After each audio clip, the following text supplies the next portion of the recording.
watched Alyssa Lord's video on the Enneagram test. I don't really know how to pronounce it, and there've been like heaps and heaps of talk around personality tests, so I thought it would be interesting to talk about it today. So I am a type 2 on the Enneagram test, probably. I'm not entirely sure, but out of all of them, this fits me the most. I'm a type 2 wing 3. So basically type 2 is the helper. It is, they say, the caring interpersonal type, generous, demonstrative, people-pleasing and possessive. So I am immensely people-pleasing.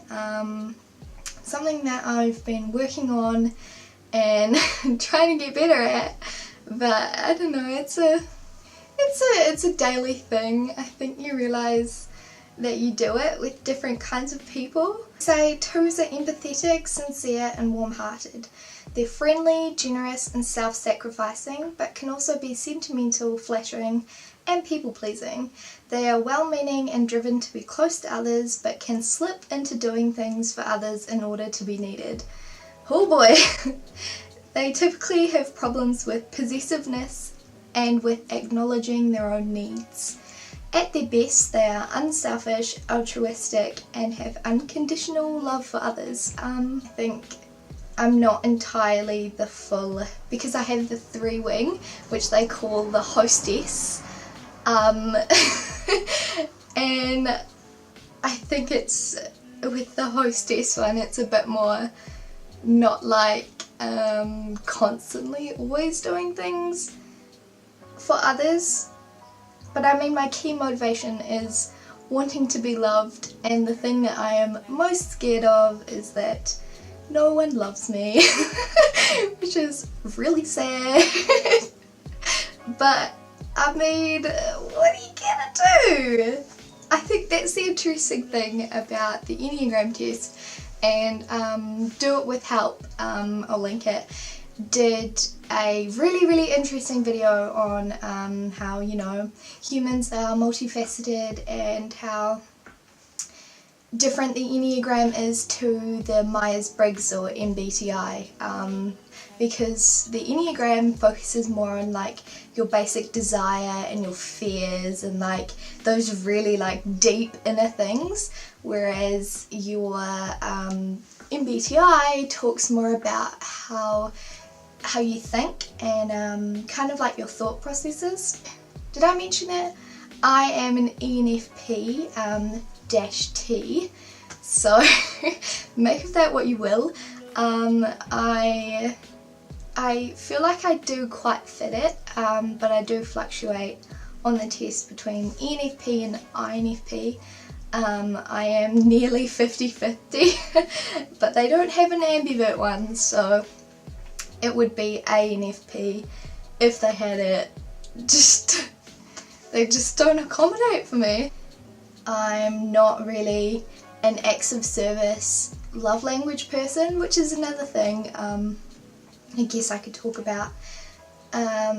Most people know about it, but basically there are 5 love languages: acts of service, receiving gifts, it's like giving gifts or something like that. This is all off the top of my head.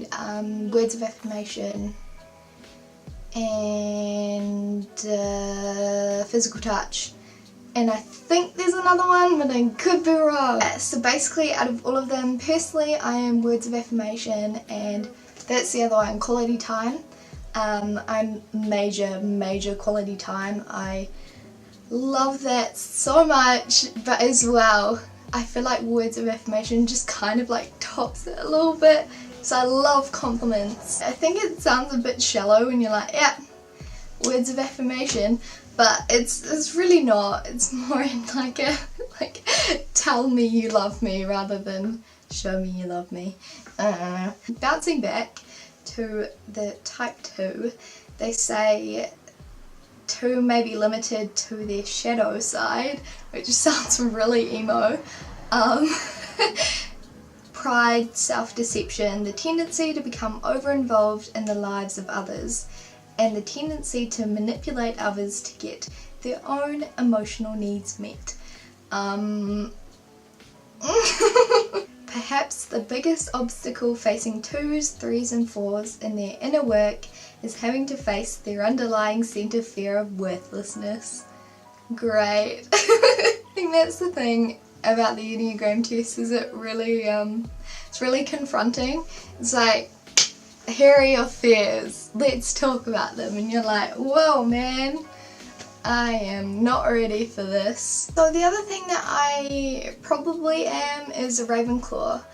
I took the Pottermore test, and throughout my entire life I've always been Hufflepuff. Something that I've just been like, oh yeah, I'm a Hufflepuff, you know. But it wasn't until I got Ravenclaw that I was like, actually, like, it really fits. Like, I do have this massive desire to learn about everything. I love overanalyzing books and films and just everything. I'm vibing with being a Ravenclaw now. And my patronus is a dolphin. So I've taken the patronus test a couple times just because I am a massive test taker. I love taking tests. I would take all the tests in the world, only the personality ones, not the school ones. But you know, the personality tests, like those BuzzFeed quizzes, sign me up. So apparently my spirit animal is a dolphin. Make of that what you will. Tell me what Enneagram you are, what MBTI you are, and what Hogwarts house you are, if you want, down below. The other thing that I am as well, I'm a Virgo, which doesn't fit me, like, at all. I feel more like a Pisces. I just do. Google the traits of Pisces, and I feel like it applies to me a lot more than Virgo. Do any of yours fit you? How do you feel about the Enneagram test? I'm gonna go hang out with my fish. Right, bye.